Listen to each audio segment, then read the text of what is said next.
A century later, the Ottoman dream reached its zenith under Suleiman the Magnificent. His empire stretched from Budapest to Baghdad, from Cairo to Algiers. Under his rule, law and art flourished alongside conquest.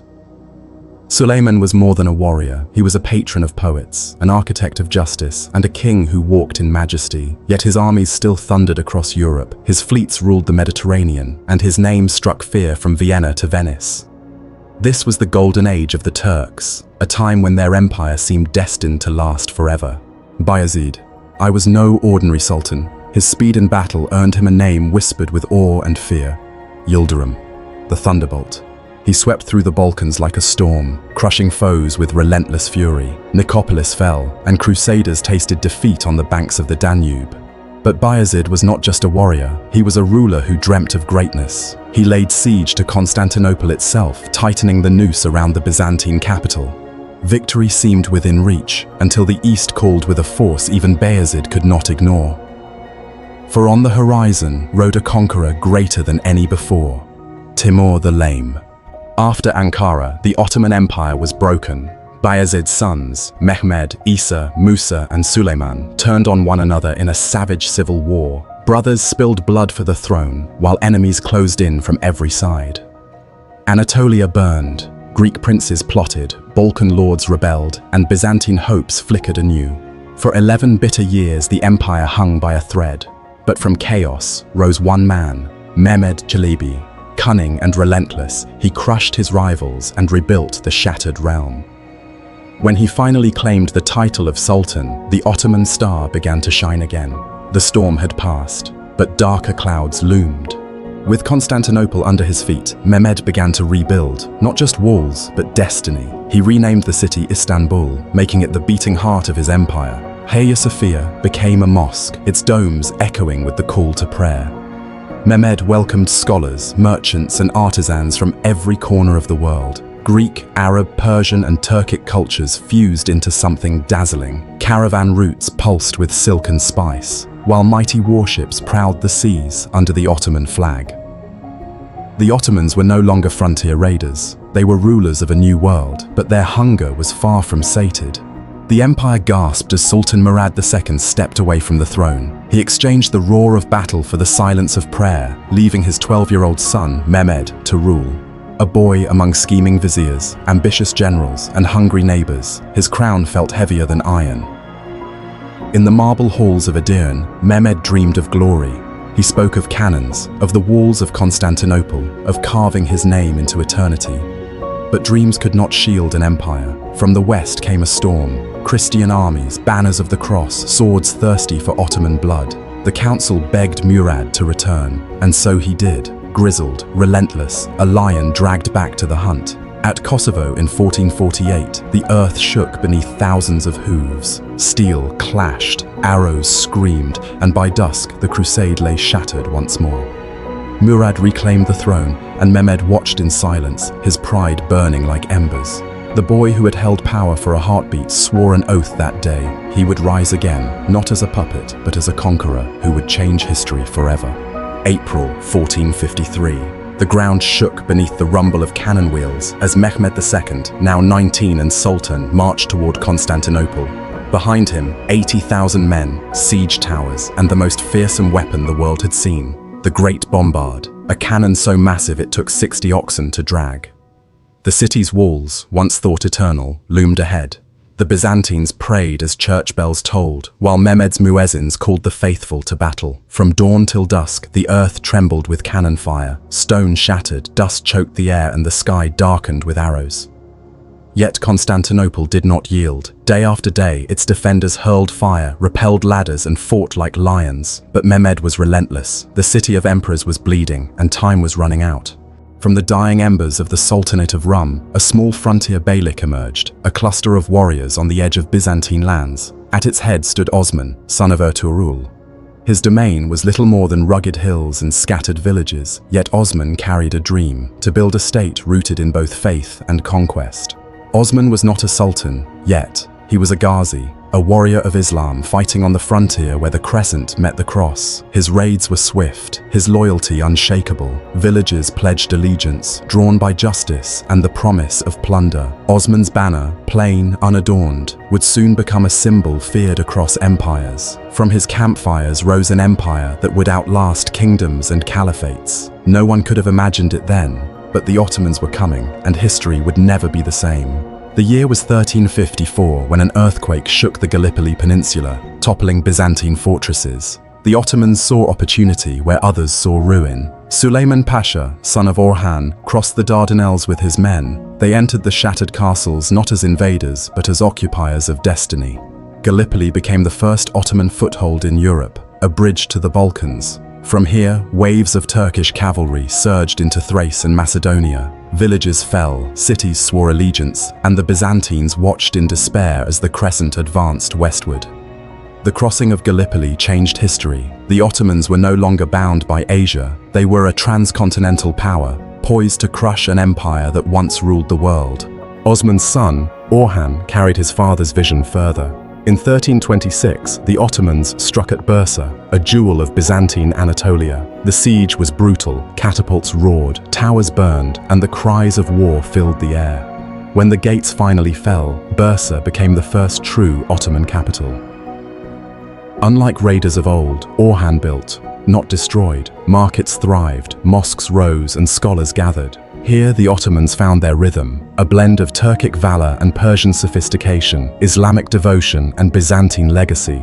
Bursa's silk trade enriched the state, funding new campaigns into Thrace. The Ottomans were no longer just frontier warriors. They were state builders, architects of a dynasty that would span continents. 1444, Murad did the unthinkable. He abdicated, leaving the throne to his 12-year-old son, Mehmed, a child in a world of wolves. The boy sultan dreamed of greatness, but reality crushed dreams quickly. Christian armies smelled weakness. The Crusaders marched again, and Murad was forced back into the saddle. At the Battle of Kosovo, 1448, Ottoman blades carved victory from chaos. Murad returned to the throne, grim and resolute. The message was clear. The Ottomans would not fall, but the boy who once held the scepter would never forget. Mehmed waited, biding his time, planning for a conquest that would shake the world. The 11th century brought a new dawn, the rise of the Seljuks. From humble Oghuz roots, they surged westward, drawn by the riches of Persia and the call of faith. Under Tughril Beg, they embraced Islam, not as mere converts but as champions. Baghdad welcomed them as saviors. The Seljuks crushed Shia rivals and restored Sunni orthodoxy under the Abbasid caliphs. But their swords didn't rest. They carved an empire stretching from the Hindu Kush to Anatolia. Persian viziers brought order, building schools, mosques and roads. Yet, the Seljuks never forgot the steppe. Their cavalry thundered across plains, bows raining death before the charge of steel. Then came 1071, Manzikert. Alp Arslan's victory shattered Byzantine pride and opened Anatolia to Turkish settlement. The echoes of that battle still shape the map today. The Seljuks were no longer wanderers. They were kings, sultans, rulers of cities older than memory. May 29th, 1453. The final assault began before sunrise. Drums roared, horns blared, and waves of Ottoman soldiers hurled themselves against the crumbling walls. For hours, chaos reigned. Blood slicked the stones, screams tore the dawn. Then, the breach came. Janissaries surged through like a flood, blades flashing in the pale light. Emperor Constantine XI fought to the end, vanishing in the storm of steel. By noon, the crescent banner flew over Hagia Sophia. The city that had defied empires for 1,000 years was no more. Constantinople had fallen, the Byzantine Empire was dead, and in its place, the Ottoman Empire stood as the mightiest power in the medieval world. The plain of Kosovo trembled under the tramp of armies. On one side stood Sultan Murad Fes leading the Ottoman host. On the other, Serbian princes, desperate to halt the Turkish tide. Spears bristled, banners snapped, and prayers rose to heaven.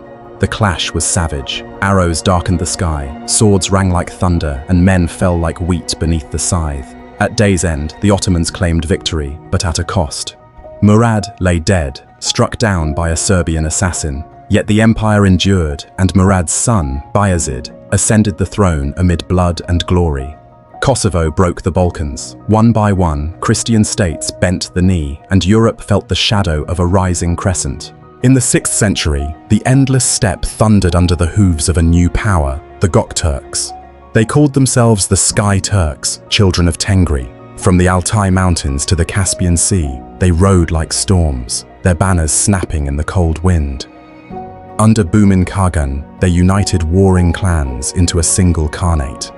The Orkhon Valley became the heart of their dominion, a sacred land where runic inscriptions still whisper their legacy.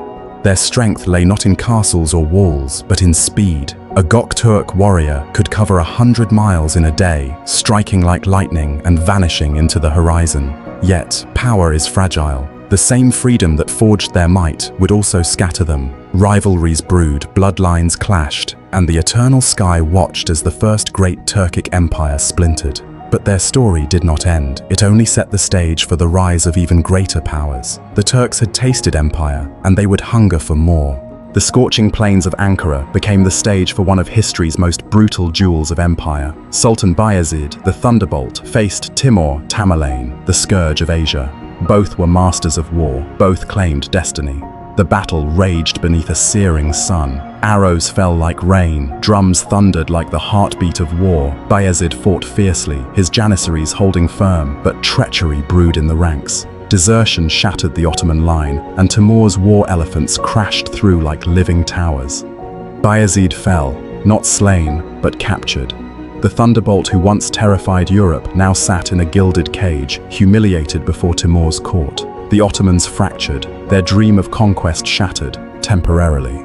But this was not the end. The dynasty would rise from the ashes, stronger than ever. The story begins on the endless steppe, vast, windswept grasslands stretching beneath an iron-grey sky. Here, among herds of horses and tents of felt, the Turkic tribes first carved their destiny. They were not bound by cities or walls. They were riders, hunters, masters of the bow. Fire cracked in the night as shamans cast bones into the flames, whispering to Tengri, the eternal blue sky.